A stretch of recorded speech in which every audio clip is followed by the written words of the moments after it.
ನಮಸ್ಕಾರ ಸ್ನೇಹಿತರೆ, ನೀವು ನೋಡ್ತಾ ಇದ್ದೀರಾ ಮನಿ ಪ್ಲ್ಯಾಂಟ್. ನಾನು ರವೀಂದ್ರ ಜೋಶಿ. ಸ್ನೇಹಿತರೆ, ಯೋಚನೆ ಮಾಡಿ ನೋಡಿ, ನಾವು ದುಡ್ಡಿನ ಬಗ್ಗೆ ಬಹಳ ಗಂಭೀರವಾಗಿ ಯಾವಾಗ ಆಲೋಚನೆ ಮಾಡ್ತೇವೆ? ಯಾವಾಗ ನಮಗೆ ಸಂಕಷ್ಟ ಬರುತ್ತೋ ಆವಾಗ ನಾವು ದುಡ್ಡಿನ ಬಗ್ಗೆ ತುಂಬ ಗಂಭೀರವಾಗ್ತೇವೆ.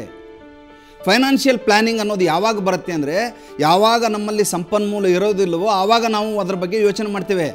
ನಾವು ಉಳಿದು ಎಲ್ಲದರ ಬಗ್ಗೆ ಆಲೋಚನೆ ಮಾಡ್ತೇವೆ, ಫೈನಾನ್ಷಿಯಲ್ ಪ್ಲ್ಯಾನಿಂಗ್ ಬಗ್ಗೆ ಆಲೋಚನೆ ಮಾಡಲ್ಲ. ನಮಗೆ ಮಾರ್ಚ್ನಲ್ಲಿ ಹಾಲಿಡೇಸ್ಗೆ ಹೋಗೋದು ಗೊತ್ತಿದೆ, ಕಾರ್ ತೊಗೊಳ್ಳೋದು ಗೊತ್ತಿದೆ, ಮನೆ ಬಗ್ಗೆ ಇಂಟೀರಿಯರ್ ಮಾಡಿಸೋದು ಗೊತ್ತಿದೆ. ಆದರೆ ನಮ್ಮ ಇಡೀ ಜೀವನಕ್ಕೆ ಯಾವ ರೀತಿ ಬ್ಲೂ ಪ್ರಿಂಟ್ ಇರಬೇಕು ದುಡ್ಡಿಂದು ಅನ್ನೋದ್ರ ಬಗ್ಗೆ ನಾವು ಯಾವತ್ತೂ ಆಲೋಚನೆ ಮಾಡಲ್ಲ. ನಮಗೆ ಉಳಿದ ಎಲ್ಲ ವಿಷಯಗಳಿಗೆ ಸಮಯ ಇದೆ, ಫೈನಾನ್ಷಿಯಲ್ ಪ್ಲ್ಯಾನಿಂಗ್ ಮಾಡಲಿಕ್ಕೆ ನಮ್ಮ ಹತ್ರ ಸಮಯ ಇಲ್ಲ.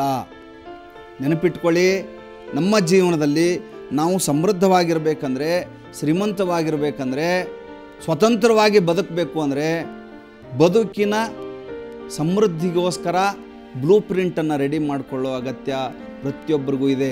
ಆತ ಶ್ರೀಮಂತನಾಗಿರಲಿ, ಬಡವನಾಗಿರಲಿ, ಮಧ್ಯಮ ವರ್ಗೀಯನಾಗಿರಲಿ, ಯಾರೇ ಆಗಿರಲಿ, ಅವರಿಗೆ ಬ್ಲೂ ಪ್ರಿಂಟ್ನ ಅಗತ್ಯ ಇದೆ. ಅದರ ಕುರಿತಾದ ಇನ್ನಷ್ಟು ವಿಸ್ತೃತ ಮಾಹಿತಿಯನ್ನು ಮುಂದಿನ ಸಂಚಿಕೆಯಲ್ಲಿ ಮಾತಾಡೋಣ. ಅಲ್ಲಿವರೆಗೂ ನಮಸ್ಕಾರ ಸ್ನೇಹಿತರೆ.